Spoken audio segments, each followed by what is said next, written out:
So I've sewn all the way around the edge of my panel, and now we're going to move on to doing the mitered corners. So it's a little bit of a mathematical puzzle. The first thing that we're going to do is fold that backing fabric in to meet the red fabric. So I'm just folding it in by about 1 centimetre, and I'm giving it a really good press to hold it in place. And you're going to go round and you're going to do that all the way around the border. So raw edge there of the turquoise fabric in to meet the red fabric and give it a press. When you come to the corners, just for now, just carry on going all the way down to the bottom, so that one side folds over the other side.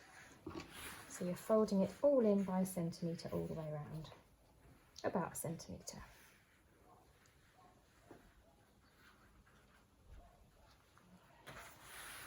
So we've done that now. I'm just going to switch my iron down. Now we're going to move on to doing these mitered corners. Now I'm going to talk you through step by step how I do this. So take your panel and put it onto the other side, and then taking the first corner that you want to do, you're going to fold over like this, so that you're folding it in half diagonally, and you're keeping that fabric with your 1 centimetre fold folded there. And you can just pull out the corner. You'll end up with that sort of paper boat look at the corner. Line up these edges here.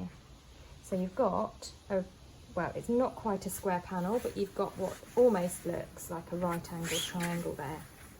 Now what you're going to do to create the corner is starting at the corner here, starting at the corner of your advent calendar panel, so you can see that's the red corner there. So starting there, you are then going to sew down there, and I've drawn a line on to show you. So let me hold that up so that you can see. So you're folding it in half, there's your corner, and you are going to sew the 2 turquoise pieces of fabric together with a diagonal line here. Now this diagonal line should then make, if you think there's your line coming along here from the fold, should make a right angle triangle with your right angle being there. What you don't want to do, the temptation is to sew straight along here. But you don't want to do that. You want to go back on yourself to create the mitre. You want to go back this way. And if you want to, you can use a ruler just to help you to create that. So you've got right angle there on your ruler. You know that you want a nice right angle triangle. So you've got this line coming down here, and your right angle triangle is going like this. And it's just along here that you're going to sew along. So if you want, you can pop a wonder clip there just to hold that in place.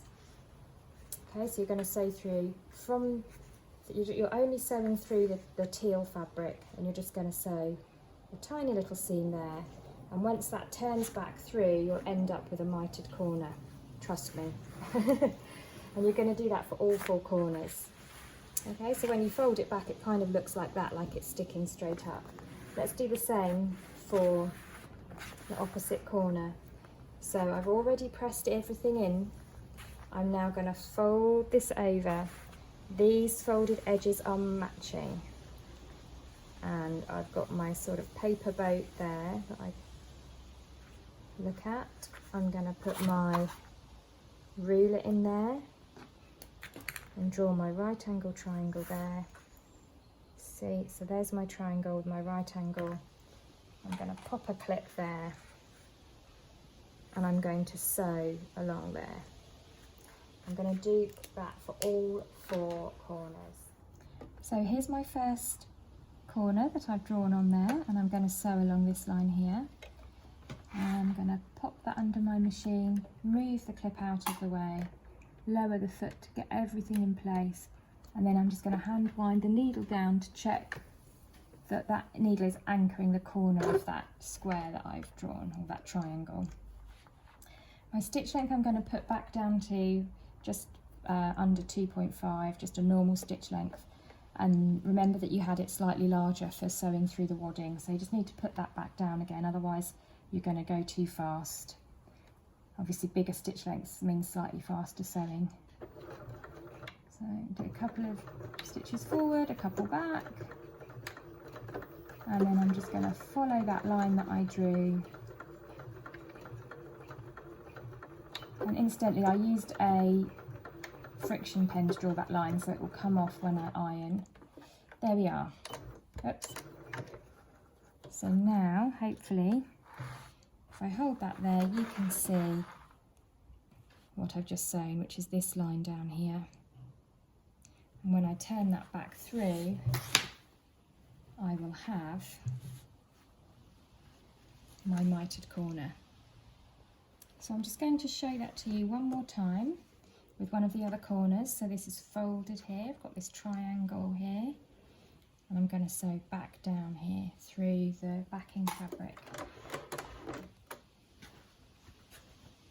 It's another lovely hot day today. I've got the windows open, it's a bit breezy today, which is quite nice. There we are, so pop that under there,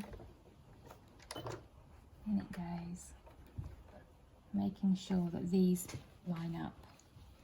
So I'm making sure that these line up. I don't want it to look like that. I want this to line up here.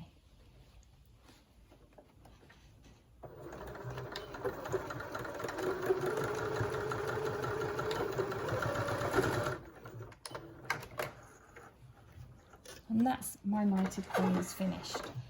So let's go back over to the ironing board and take a look at those. So here's my calendar, and I've sewn each of those mitered corners. Now before I trim off this extra bit here, I just want to turn that through and check that they look nice and okay. So they should sort of look something like that when they're done.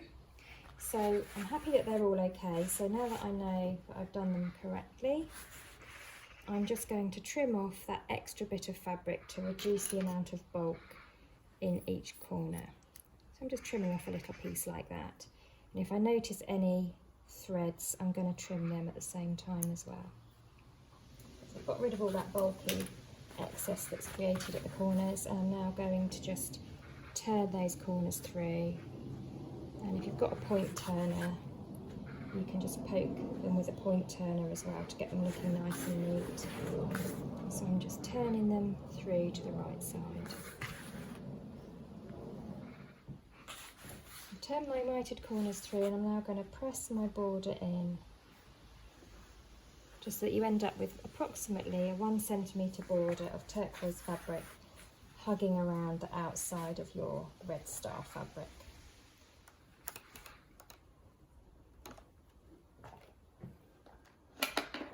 So I'm just going to go round and pop some clips all the way around, because that will really help me when I come to now sew around my edge of my advent calendar.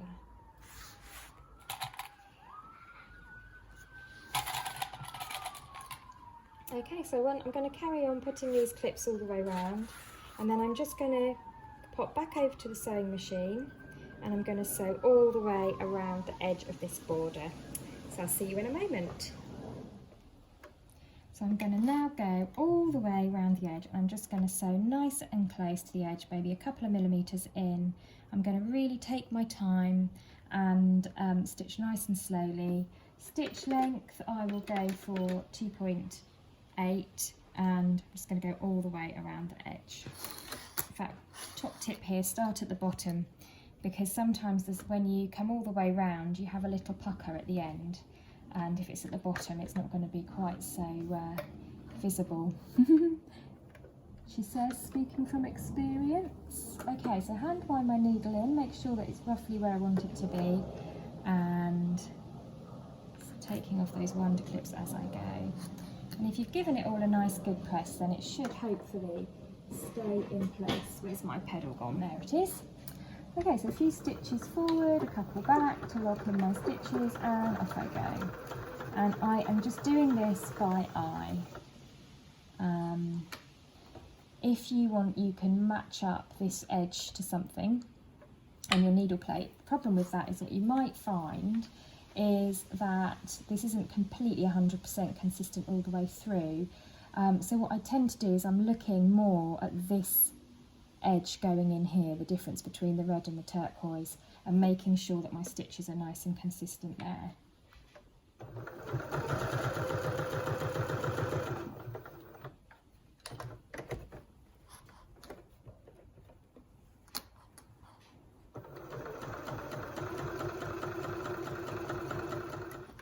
I'm just approaching my first corner, and I'm just going to sew to the corner,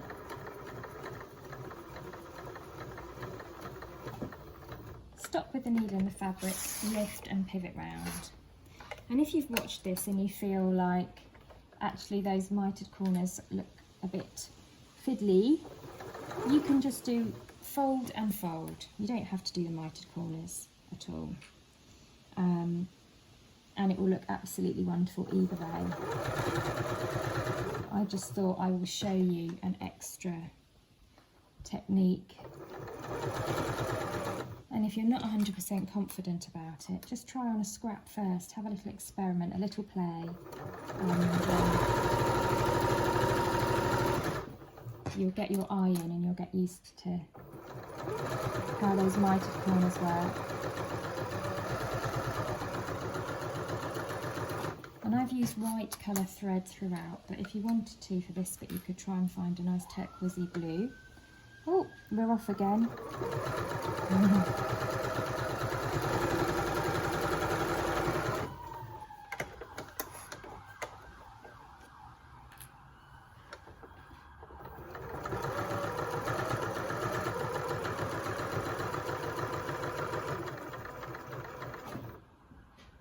One more to stitch to get there. Sometimes it's nice to hand wind that last stitch because you can control better what you're doing. If you notice you're kind of travelling away from where you want to be, just stop, take a breath, relax, shake it out, and just lift up and put your foot back down again and get yourself back on the edge of the sewing.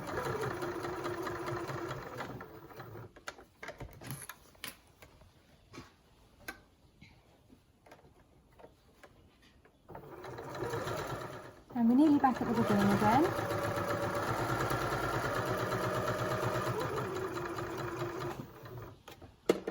So I'm going to go back over the stitches that I did in the first place and a couple of back stitches, and there we have it. There we are. So our panel is now sewn and we're ready. Just all we've got to do now is attach the ties at the top. So we're now ready for the final stage, which is adding our ties. I'm going to just turn this over.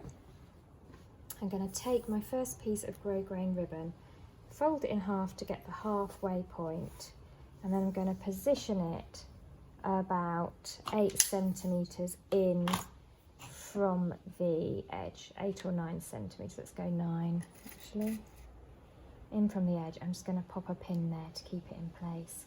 And I'm going to do the same with the other one. So find the halfway mark, grab a pin,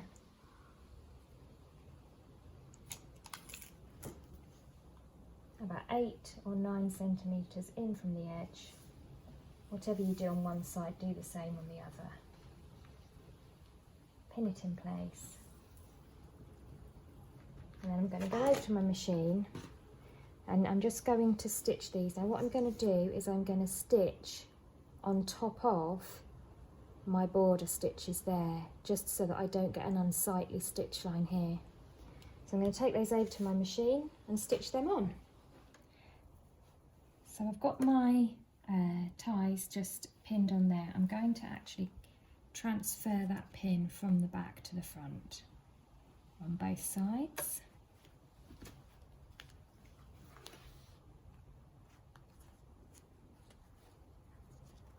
And then looking at the front of the quilt, I will just stitch the tie to the advent calendar. And what I'm going to do is I'm going to go over the top of my existing stitches in order that they don't really show up. I don't want to create another row of stitches where I'm attaching these ties really. Just want it to be on top of that so they don't really notice. A couple of back stitches. There we go. So what you will end up with is, once you've trimmed all those thread bits off, those stitches that you're attaching your ties, they won't really show, and your ties will just come up there from the back of your calendar. And I'm going to do the same on the other side.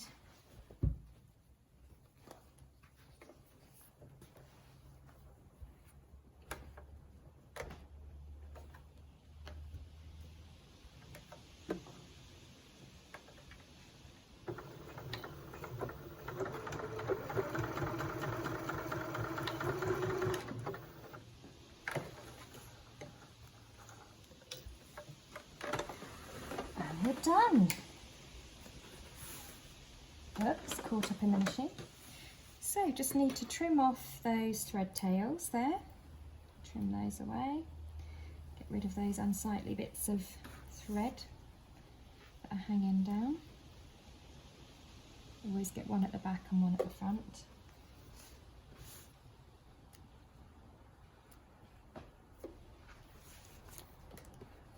So this is a lovely project if you've done a couple of projects before. I'd say this is a good project for confident beginners. So if you've done a couple of sewing projects before and you're going to do something that's going to be really, really special, then I think this is a great project. So there are my ties. I'm just going to do something to these, which is that the lovely Kirsty Allsop once said on one of her programmes that ribbons should always have a pointy end, and I always hear her in my head. When I look at a bit of ribbon, I think I must cut that now, otherwise Kirsty will get cross with me. My imaginary Kirsty in my mind. So I'm just going to cut those down. I'm going to follow the diagonal lines for that. There we are. And there it is, our lovely advent calendar, all done. So congratulations if you've been following along. I hope it's turned out well, and can't wait to see them all. And that brings us to the end of our sew along today. Thank you so much for joining me, and I hope you've really enjoyed it and it's given you some confidence to try to make your own advent calendar. So here's the finished article. I've used those ties to attach it to a coat hanger, and you could even decorate the coat hanger as well if you wanted to get really festive. So I can't wait to just fill that with lovely treats for my boys. I've only got 2 months to wait, 2 and a bit. So thank you very much for watching. I've got loads and loads of Christmas projects planned this year, and if you want to see all of those, then you can subscribe to this YouTube channel, and also check out flyingbobbins.com, where you can buy all of the kit needed to make these sew-alongs. Thank you very much for joining me today, and I'll see you again soon. Bye for now.